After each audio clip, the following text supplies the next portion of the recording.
Good afternoon. I'm Philip Brasher, Editor-in-Chief of Agri-Pulse Communications. I'm pleased to see that so many of you all have tuned in for our topic today, driving global demand for U.S. soy. Thank you to the Soy Checkoff, WISH, and the U.S. Soybean Export Council for sponsoring today's webinar.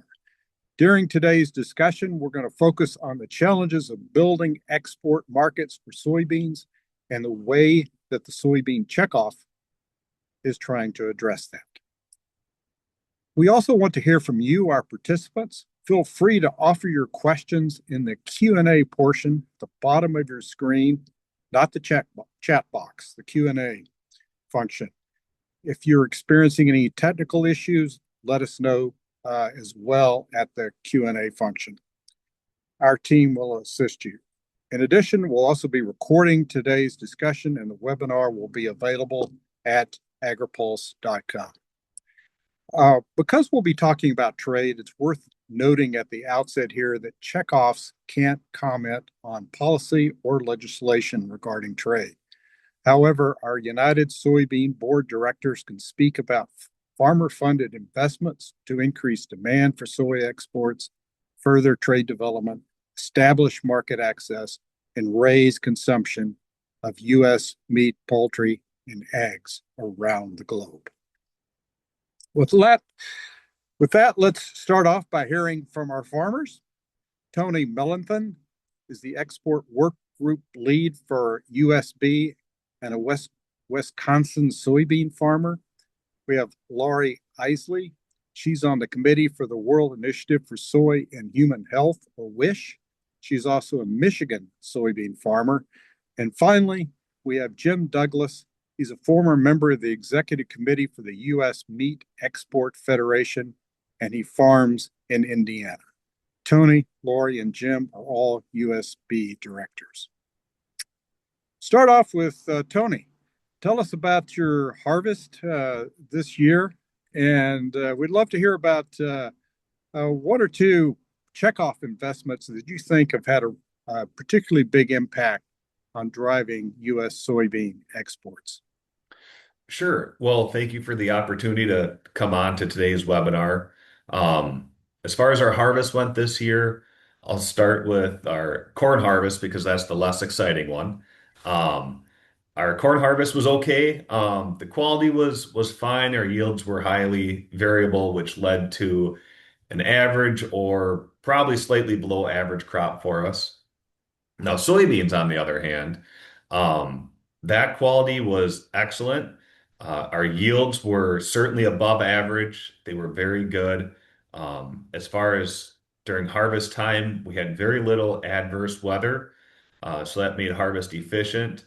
We were able to maintain quality. As a farmer, even at times, I felt the beans were maybe getting a little too dry. However, I know a lot of our customers and end users like it that way. So I won't complain too much about that. As far as I'll just highlight one investment right off the bat here that I am excited about and happy that we were able to partake in. And that was when we were able to, through the checkoff, fund the research, analysis, and design of a project in the Port of Houston. And that project will help optimize and make soybean meal exports more efficient. And that's something that I really like to see. It gives us an opportunity to utilize more of the soybeans in our country, create or capture more of that value in our country through that crushing process, and then exporting the meal. Thanks, Tony. Next up, we have Laurie Isley. Laurie, tell us about your crop this year, and I'd love to hear about some of your challenges and opportunities that you see on your farm. And then tell us about your work with WISH. I'd be happy to.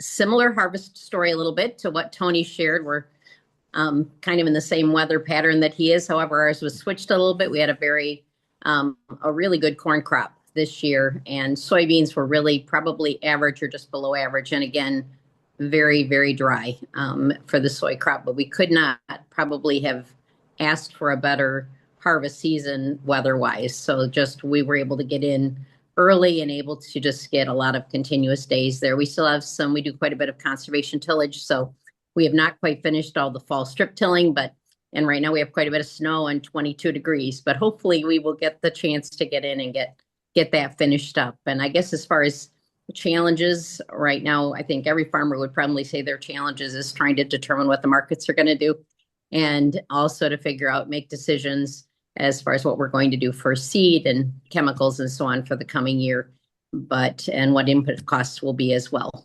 But I think that's pretty much across the board for everyone. As far as WISH, WISH is an exciting organization to be involved in. I represent USB on WISH, and WISH works in the developing and emerging markets that we think of, those that perhaps don't normally come up when you're talking trade talks or anything like that, or any kind of trade markets. But the goal is to increase the utilization of U.S. soy in those emerging and developing markets in both feed and in food. So those are areas that are just kind of exciting to look at. They're in 30 different markets, including sub-Saharan Africa, Latin America, and Asia. And in these areas are looking at food security as well as looking at nutritional needs and meeting some of those. So I'm looking forward to talking more about that.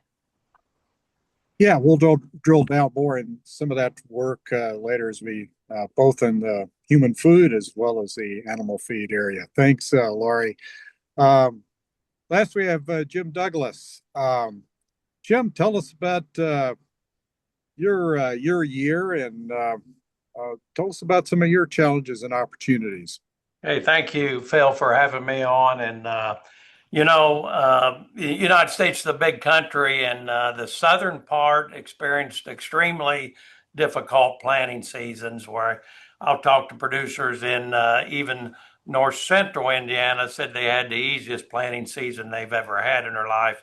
And yet that moisture came out of the Gulf and affected the southeast pretty drastically. So, we were taking over 60 days to get the crop planted and so forth. And there's a tail whenever you do that, you run into a little more probability of weather. But the crop, the weather cooperated and was pretty decent. Just difficult to get it planted, and then that throws your harvest in the same situation. But all in all, our yields were decent, and we had a beautiful fall to get it out. And also, and interesting on this moisture content of the beans, I had 2 calls from international acquaintances that was questioning me about that. And, I confirmed that our whole crop was harvested at 9 to 10%, and which provides more value to them. And they'd heard rumors and whatnot, and, I wanted to confirm if it was true. So that was interesting that I received those calls. It was a little bit humorous. Yeah, good news. Well, tell us about your work with the U.S. Meat Export Federation and how that connects with in increasing soybean exports. Glad to. As a member of the United Soybean Board, we have 1 seat on the Executive Council of the U.S. Meat Export Federation. And, our primary job is to look at different economies and decide where we're going to spend our budget. And so there's a lot of discussion, and we have a lot of different avenues represented from the beef cattle, the lamb, of course, the pork, your exporters, the people that facilitate that, and they look at these economies, and we decide where our money's going to be spent, what percent of it. And so you dig into the facts of what potential growth there are there and what barriers you're facing and so forth. And so that's a good bit of the committee work. Then the staff obviously carries on programs throughout the countries, and we get to see some of that in person and so forth, and obviously hear and read about it. And that's how we contribute to that organization. There's a graph there you're looking at now, just shows you over 14 years how much pork exports have increased, and quite dramatically, and steady there. So that's a good story right there. Let's see Great. the next slide.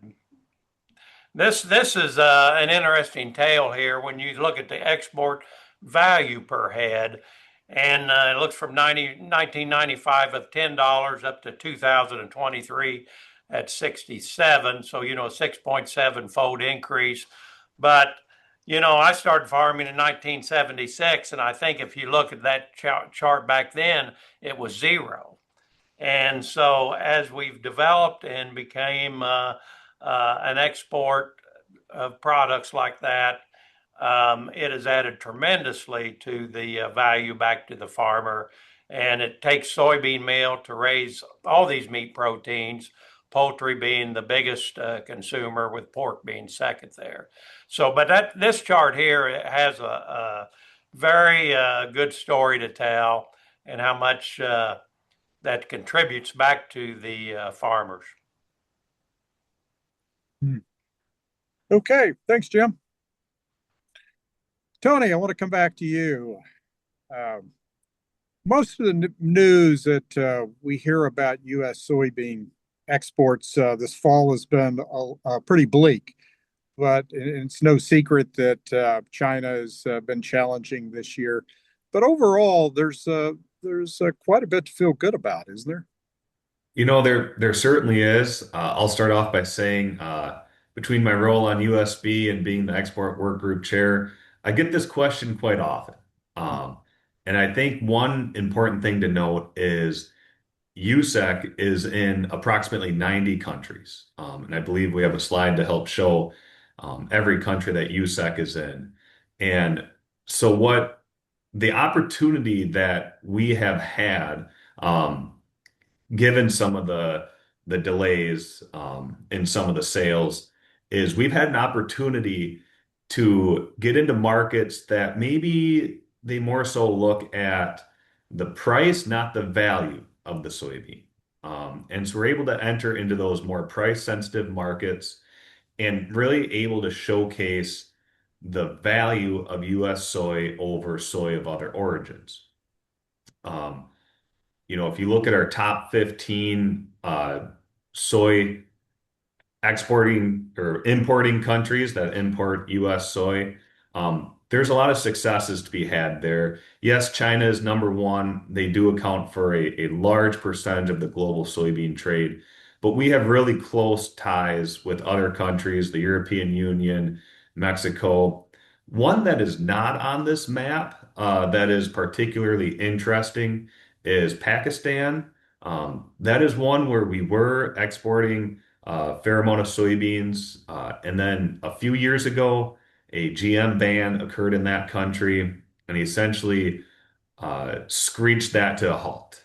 And USAC, along with FAS and some others, were able to work with Pakistan and the powers that be, and able to essentially lift that. So we've been able to start exporting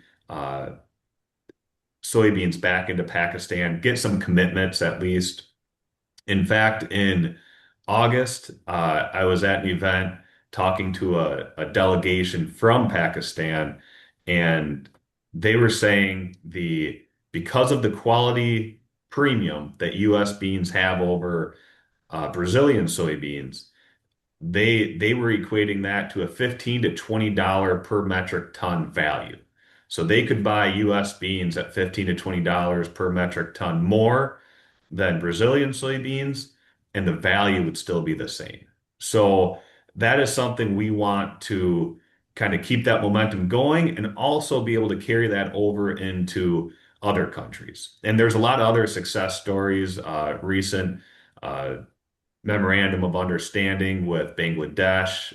There's a lot of countries that we have a lot of success stories with, and a lot of times the hurdles that we help overcome is those more fine-tuning hurdles, whether it be regulatory or phytosanitary, something like that. Okay, Jim, where do we where do we stand vis-a-vis a year ago, and particularly in terms of meat and poultry at this point? Try it as we kind of set up where we are, where we want exports to go. Gotcha. Thank you. Yeah. Soybean producers are longtime partners of international promotion of red meat because of exports. Pork, beef, and lamb and poultry help the U.S. industries thrive. The soybean sector supports these efforts by investing in programs managed by the U.S. Meat Export Federation, USAPEC, and an example of this would be the exports contribute to 30% of the value of the pork industry, the pork carcass. So we've seen that on that chart that we had up just a minute ago. 2024 was a record year, pork and variety meats, with shipments topping 3 million metric tons for the first time, valued at $8.6 billion. All this just contributes back to the U.S. farmer. Again, meal is the primary ingredient fed to the animals to grow this protein.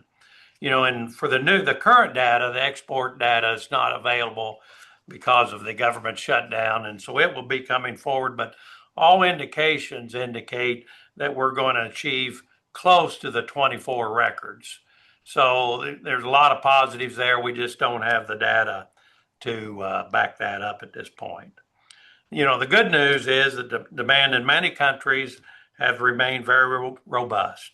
Exports to Mexico are poised to set another record in 2025, while shipments are also on a record pace to Central America and Colombia.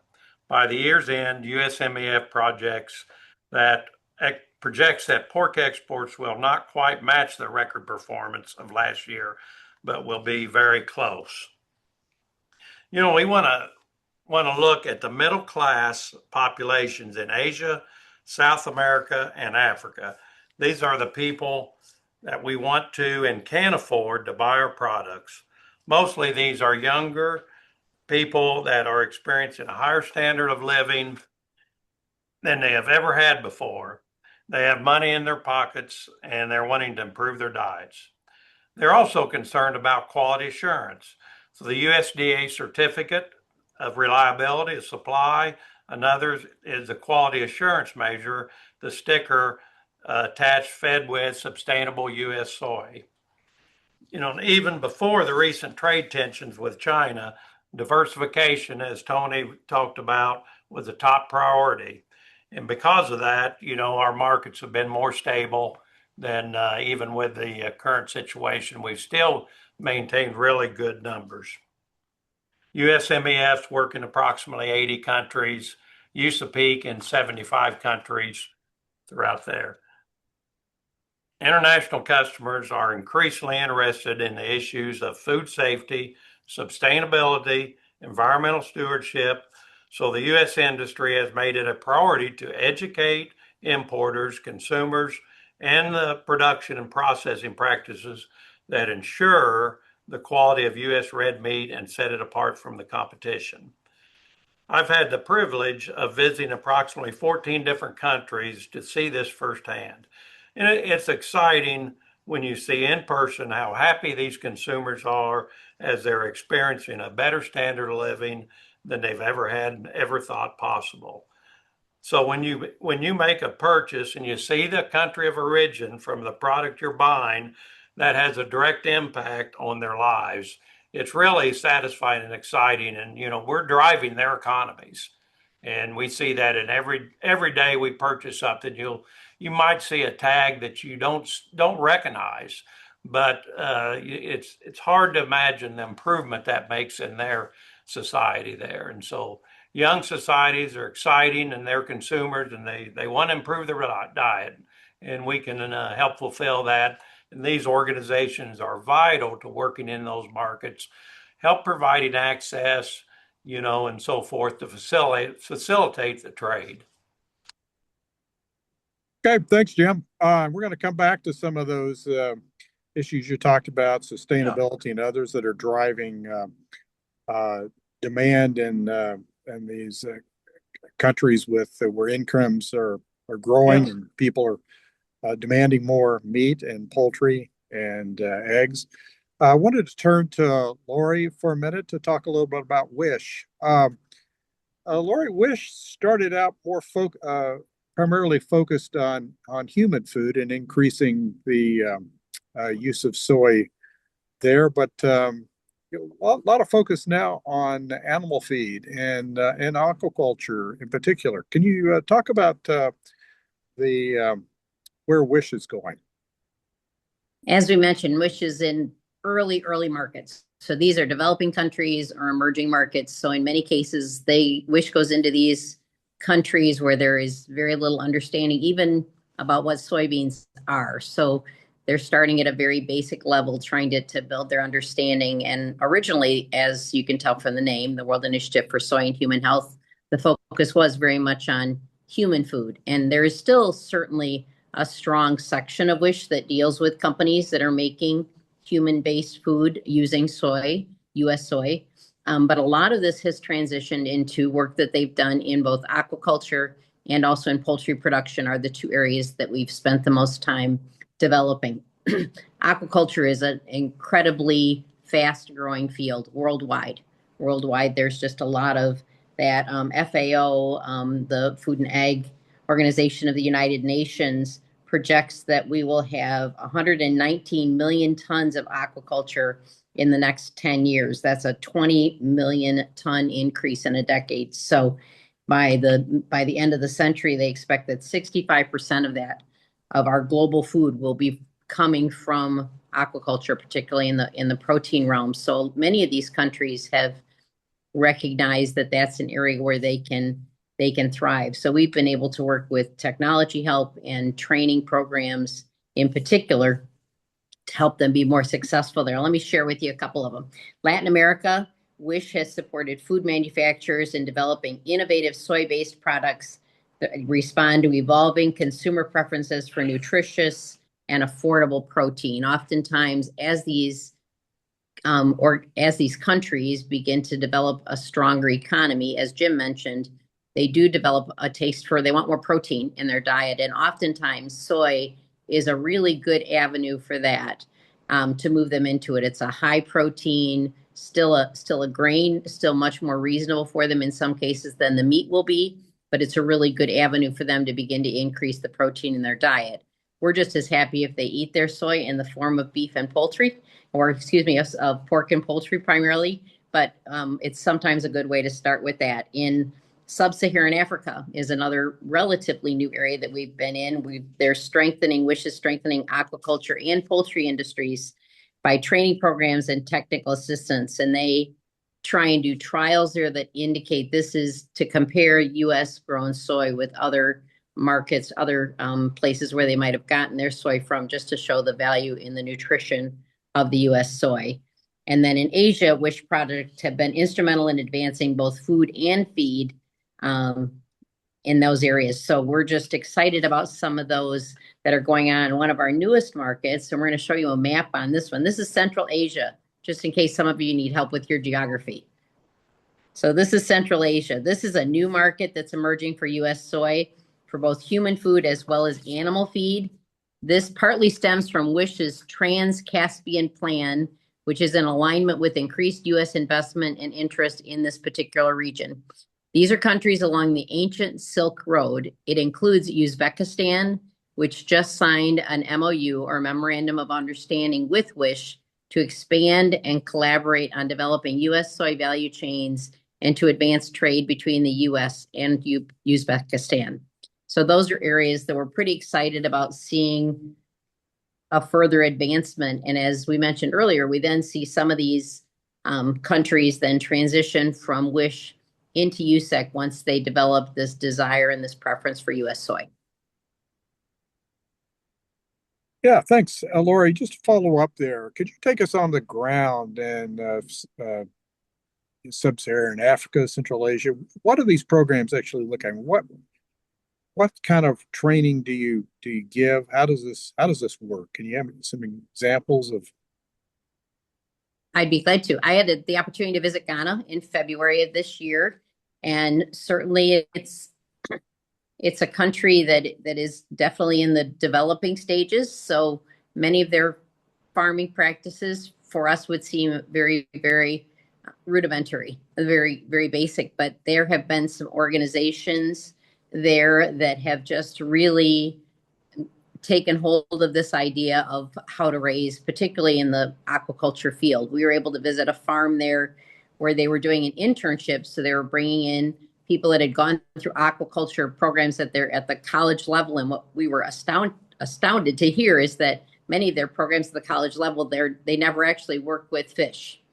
They never actually are on a farm or getting any hands-on experience. So by helping with this internship program, they're able to bring these interns to a farm, have them see these more modern farming practices as far as in some cases, the in-pond raceways, in some cases, just separating those fish out and beginning to get them a better diet using the U.S. soy, and also just management techniques for controlling disease and so on. So many of these places have seen a tremendous return on their investment in this. And so they see it as a win-win. We see it as an increased market for U.S. soy, and they see it for a way to actually increase their profits as well.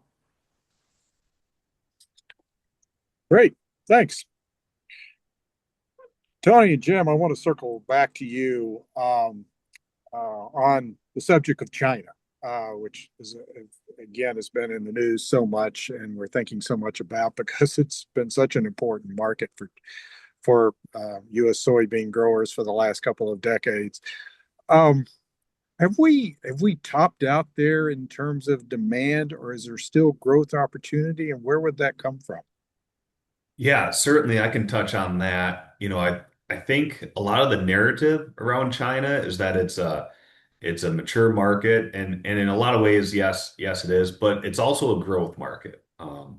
In the next decade, that is where, forecasted the greatest growth in soybean demand globally will still occur inside the country of China. So it's not when speaking in relative terms of soybeans, it's not a country that the demand is in the near term going to diminish, reduce, anything like that.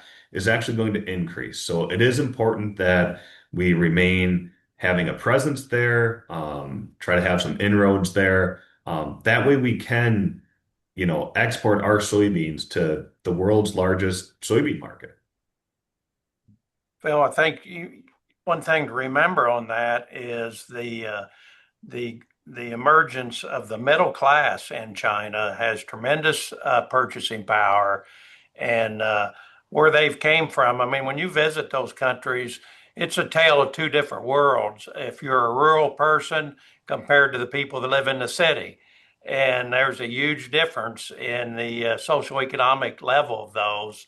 And so it's just going to increase. And so there's really good potential there. And, we just need to keep working and keep negotiations over, keep your relationships going and so forth. And these organizations facilitate that. They put us there and we're in contact. You have first name basis with people. And it's just like surprising when I got a couple calls about the moisture of beans from international people that I know, and it's that kind of thing that will help propel this in the years forward.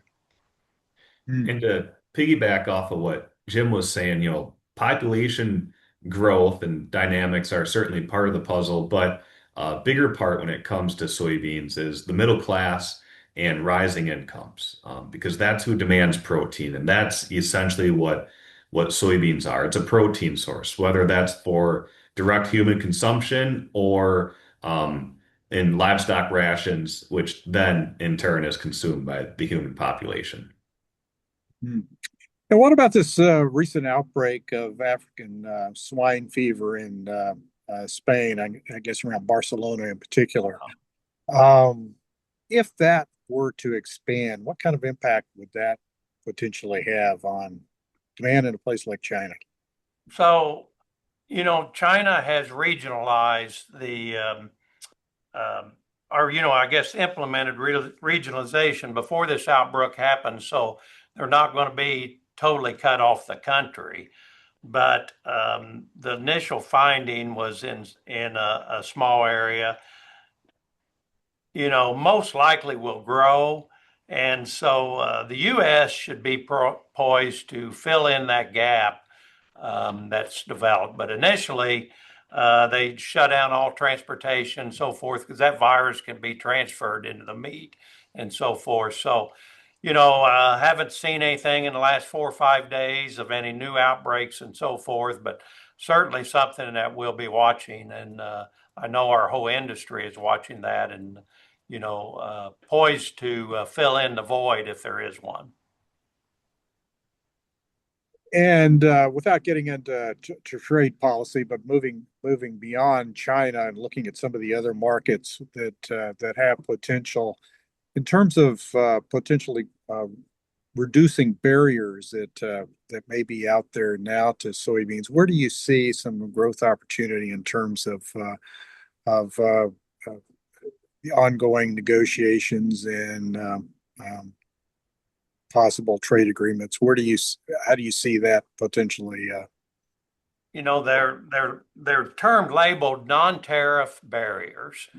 And, my take on from listening to our organization spend a significant amount of time on non-trade barriers of entry to get into the markets. And so they're experts in that field. And, I just know they budget a lot of time to facilitate that.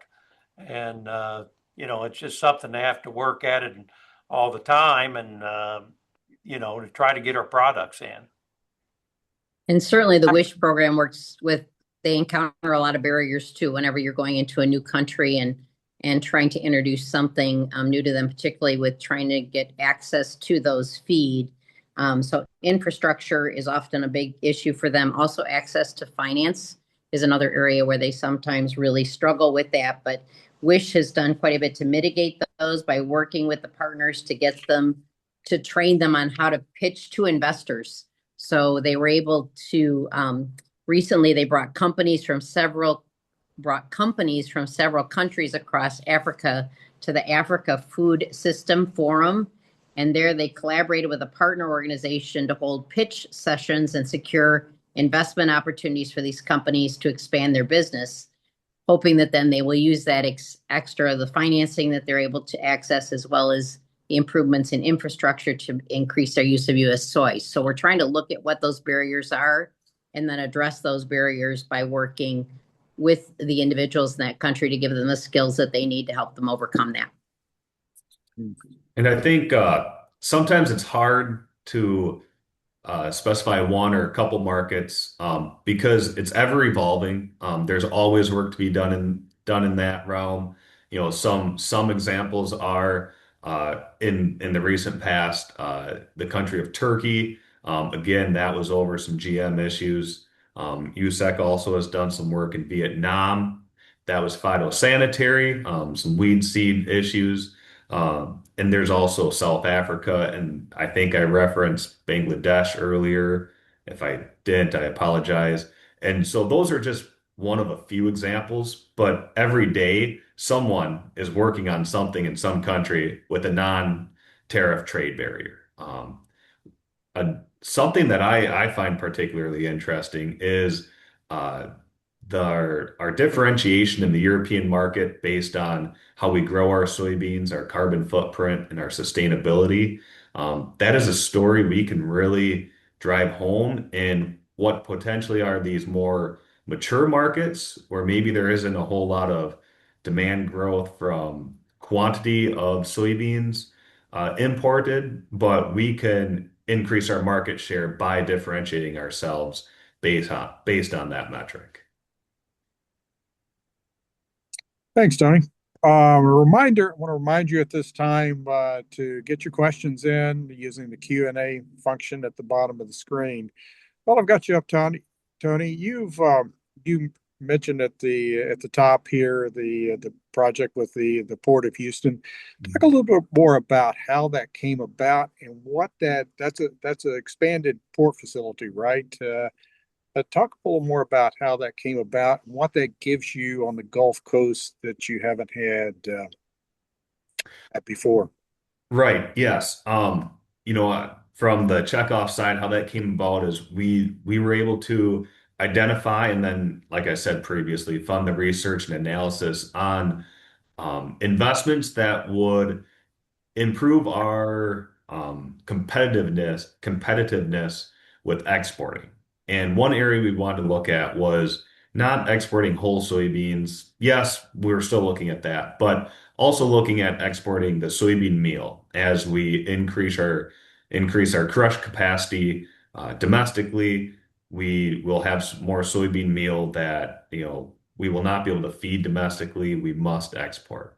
One great thing about this port, with it still being on the Gulf and having that competitiveness as far as being a port of export, is it's also heavily reliant on rail. So if we're having issues with the Mississippi River with water levels, that's a port that can take rail shipments of soybean meal and export it via the Gulf. Now we also have the Port of Grays Harbor in the Northwest.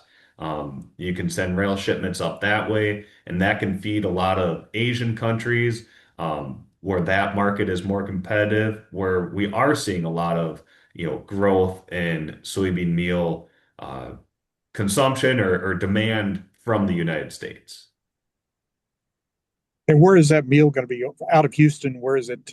What countries is it likely to be going to? And are you going to be able to expand your markets? Right. I think I would liken it to any country that the Gulf would be most competitive with. So a lot of those may be the North Africa, European Union, kind of that area, so to speak. I'm not an expert in that, to be honest, but I believe that would be some examples. Yeah, fair enough.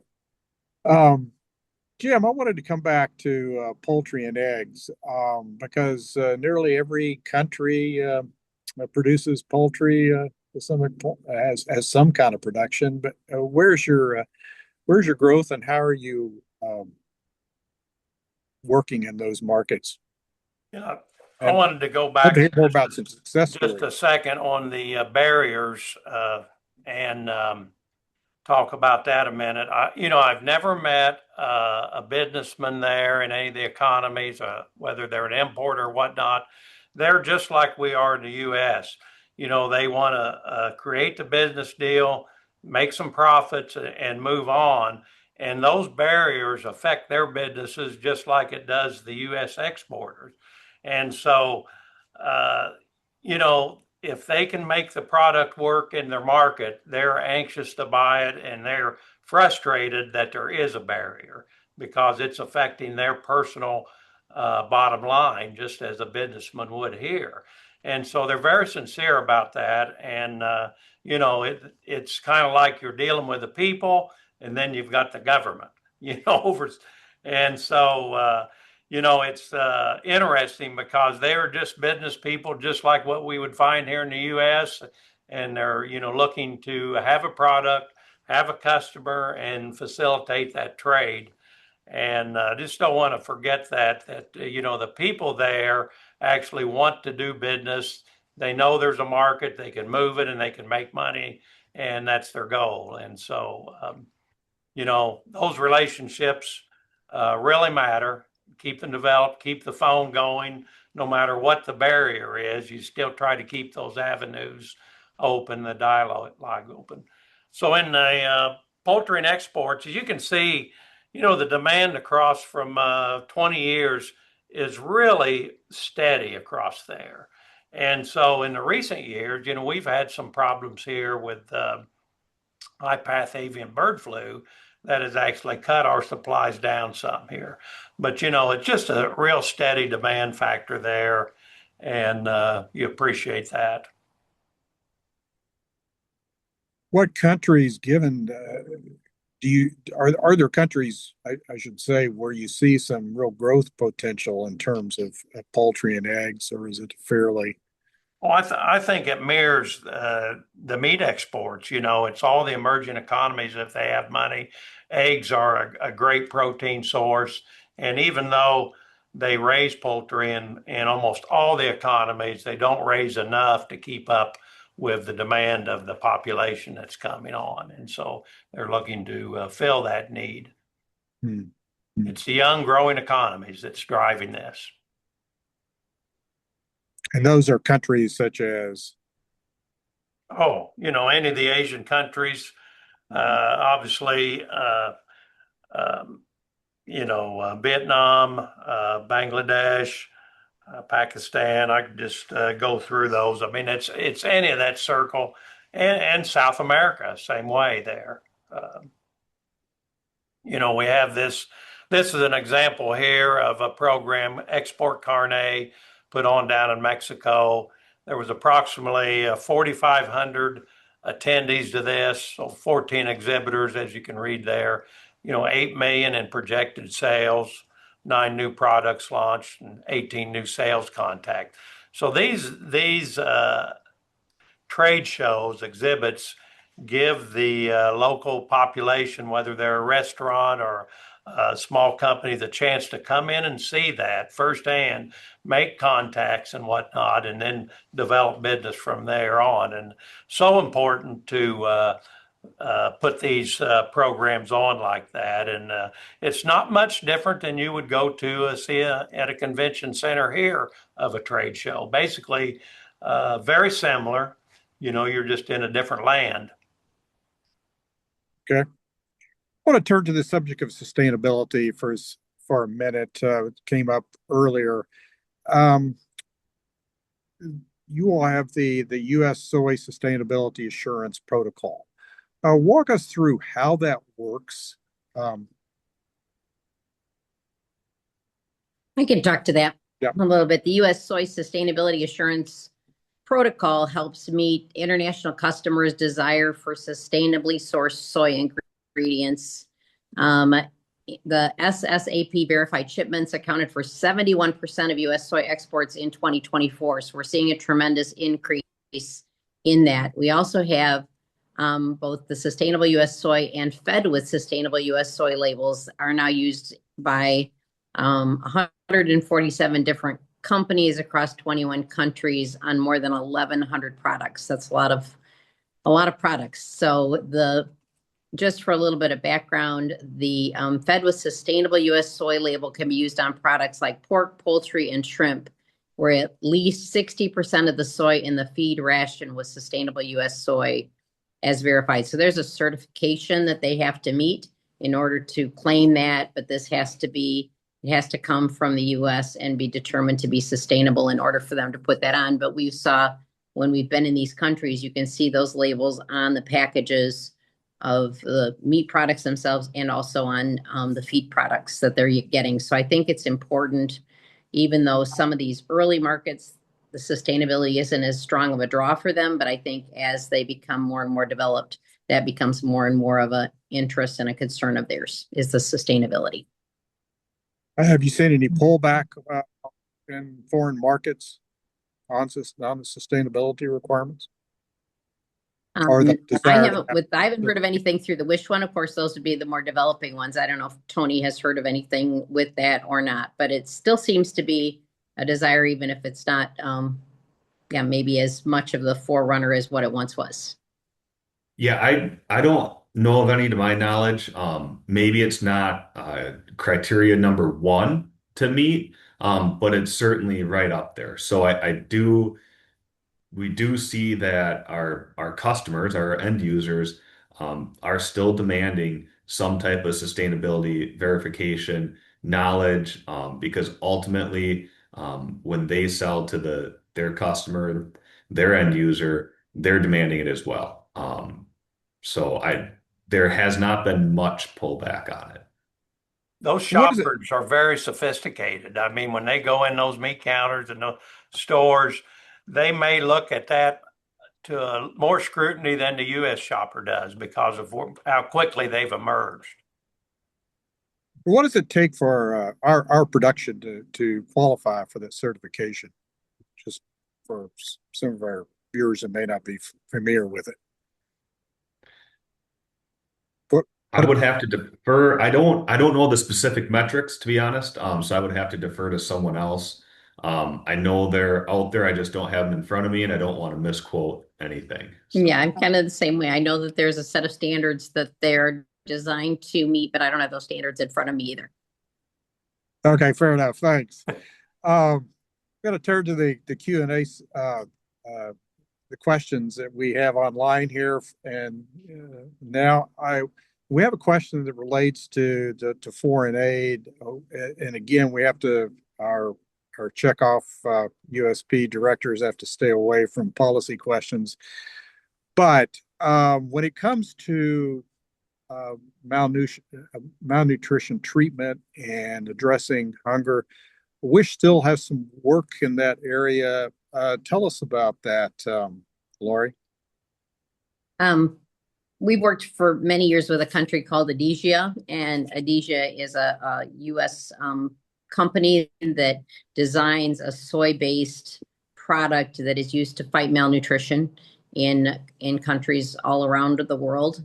And we have helped them increase the use of soy in that product. They were at one point using peanut as their primary protein source, and so we helped them with some of the technology and with some of the research to do that. And so they now use the majority is U.S. soy flour that they use in that product, but it is pretty interesting how it's designed. It's color coded and it can be given to children suffering from malnutrition. They do a measurement of their upper arm and then determine exactly the extent of the malnutrition. And in some cases, it helps to keep these children alive and out of the hospital. So it is a pretty powerful one, and just another example of how that protein can really be used to help in improving human health in many different ways. So we still work with those kinds of things. We do. WISH does not work completely independently. They partner with governments, they partner with academic institutions, with farmers themselves, often with even service groups. I visited Guatemala at one point and they were working with the Rotary Club there, but there are other organizations that they work with, as well as working with exporters to try and help this all to go smoothly. And they are, we also utilize funds from the USDA, often market development type funds that they can use. So these are things that are all in place to try and help them deal with sometimes whatever might be changing in the political landscape that could go along with that. So we just try and make the steps that we need to make in order to overcome what barriers might be there. But we often do that with partnerships in those countries and with partnerships with the USDA as well. Okay, thanks, Laurie. Moving to a couple of questions that we have here. One of them is how important has the increase in soybean crush or the expansion in U.S. soybean crush capacity affected soybean export and export of meat? Right now, I've seen the numbers for the end of October. Again, we don't have November numbers, but the third week in October, we hit 600. Let's see if I'm going to give the quantity right. Million metric tons. A year ago, we were 250 to 300. The last week in October, we backed off. We were about 500 million metric tons. Similar to a year ago, at least double a year ago. And so that's probably a reflection of the lower price that happened during harvest. Meal has been reacted very funny this harvest. It spiked lower like what we thought, and then it turned around and went up significantly. It's a chart straight up, and Ed Ebert and I were looking at it a little bit ago, and it's just one of those things there that you look at and shake your head. But so demand is tremendous right now. You know what I mean? And we'll get to November numbers, and I would expect the way the market's handled, maybe they'll be even more robust than the October numbers. Speaking of soybean crush expansion, of course, that's related to the demand for renewable diesel and biodiesel, particularly renewable diesel. Um, as you use more oil for biofuel production, that produces more meal. Do we have the domestic markets for that, or is for that meal? What has to happen as we increase the demand for oil for As biofuel production? as the prices went lower, people will increase the inclusion rate in their rations and take advantage of a different ration, least cost formulation, so to speak. And I would say in the last 8 months, those rations have all been addressed and probably have more meal inclusion in them. You know, it's just more affordable. Mhm. Meal was Yeah. extremely tight. I'd say in the last 3 to 10 years, very high priced, and basically we were sold out. So we really didn't have an exportable product, so to speak. Any extra. Mhm.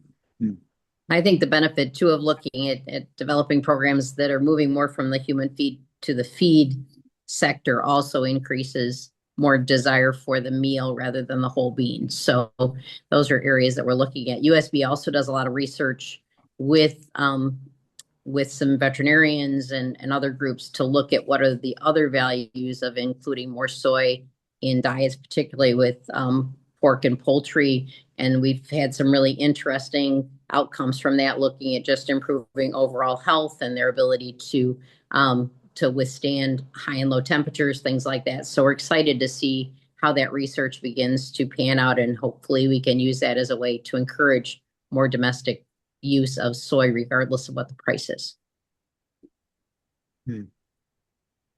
And next, we have a question here about the impact of the war in Ukraine. Um, how has that affected, if at all, trade flows for soybeans and ultimately U.S. exports? Well, I think that's a that's a complicated one to answer, truthfully. I think right away we saw a lot of concern about what that was going to do with the flow of grain. Admittedly, Ukraine being a little more of a corn and wheat exporter. However, they also produce oil crops, not as much soybeans, but alternative oil crops.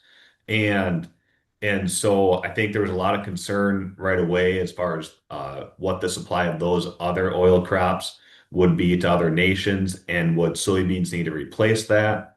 So I feel like there's a lot of ebbs and flows that have kind of evened out in the last year or two. But certainly right away, I think there's a lot of ups and downs with trying to understand what that was going to mean for the soybean markets. I feel like I gave you like a non-answer answer, but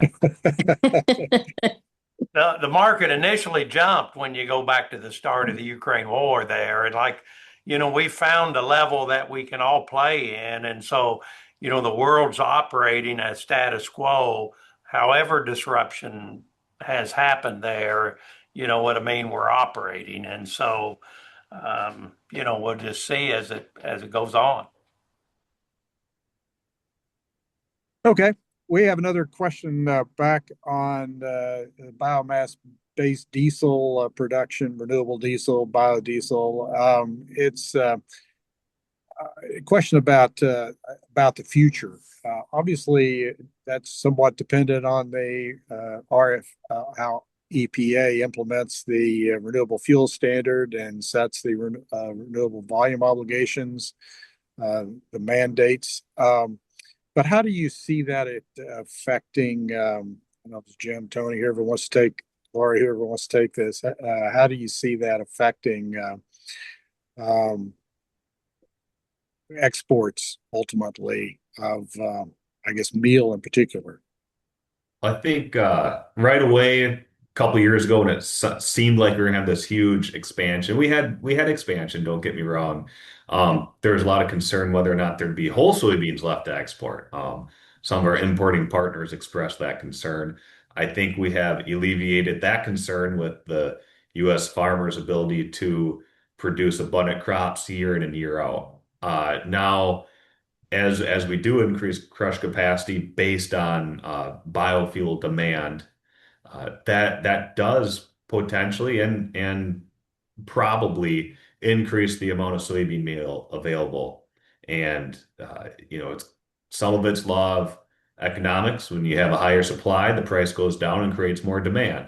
But some of it is also the work that the checkoff is doing, not trying to, but showing the benefits of a high protein diet to these emerging and developing countries who maybe are used to feeding their animals whatever, scraps they could find, and the value of increasing the inclusion of protein in those diets. Domestically, which this isn't about, so I won't go down that too far, but we have domestic investments for alternative uses in the industrial space for soybean meal. So it does look like we will have a greater pile, so to speak, of soybean meal. But rest assured that through the checkoff, we're we're doing a lot of investments to make sure that we can make that pile disappear. Hmm. And this may have to be our last question, but related to the meal issue and maybe having more of it available, we have someone wants to know how difficult it will be to move our current customers that are of whole beans to using more soybean meal. Are they going to have to get that meal from somewhere else? That depends on the economy. An economy that needs both oil and meal want to import beans. Mm-hmm. If they have oil through other sources, then they might want to just import meal. So really, you got to break it down to a certain economy and what they actually need of how they will buy. If they've got crushing facilities, they're going to buy whole beans. And those industries have been developed as those economies have been developed, and probably will continue along that line. Yeah, I think the bottom line is, you're going to meet the customer's demands. You're not going to demand what the customer wants. So each country, each economy is going to be different. One thing we are very adamant about is the U.S. farmer will be able to supply both. We will be able to supply whole beans. We'll be able to supply soybean meal, potentially soybean oil. So we can supply the preference, but certainly you don't usually make too many inroads telling a customer what they want to buy. And isn't China one country where we've moved more toward in recent years to selling more meal, fewer beans? I'd have to look back at my statistics. I know they have a pretty robust crushing industry, so I know they do like whole soybeans. I'd have to look back to see what their increase in soybean meal imports have been over the last few years to be able to answer that accurately, I guess. I don't think that's right, Philip. I think they are a whole bean buyer. Okay. I think we got a time for one more question here, and that's about is there potential to increase biodiesel, or I think I also mean renewable diesel. Is there potential to increase biodiesel or renewable diesel exports?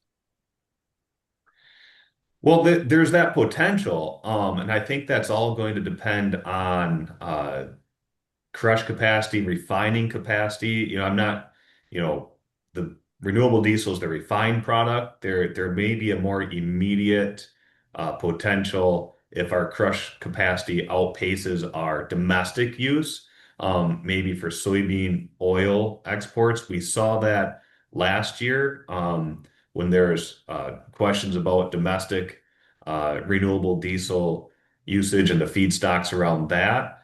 We saw soybean oil exports have just a phenomenal year because of that. So I think we are positioned for the ebbs and flows. I can speak to the oil part of it. I'm not sure about the refined capacity as far as renewable diesel, because that's just not my forte. I don't know if someone else can speak to that I part. can say a little bit. The airline industry, so SAF, sustainable aviation fuel, the airline industries are obviously international, and that's the only way they can reduce their carbon footprint is by moving to those fuels. And it's already being implemented by certain airlines, not in the U.S., but it will only grow. And so, we're getting poised for that, and we'll just see. But I think we'll rapidly approach that where, these airlines will be embracing that and using that. And again, we've seen it. I can't tell you what country, but there's certain airlines that are already on that pathway now. Great, thank you. Thanks for tackling that, Jim, Tony, and Laurie. Thanks to all of you. Our time is up, and thanks again to all of our speakers for taking the time to provide their insights about driving global demand for U.S. soy. Thank you. Thank you. Thank you.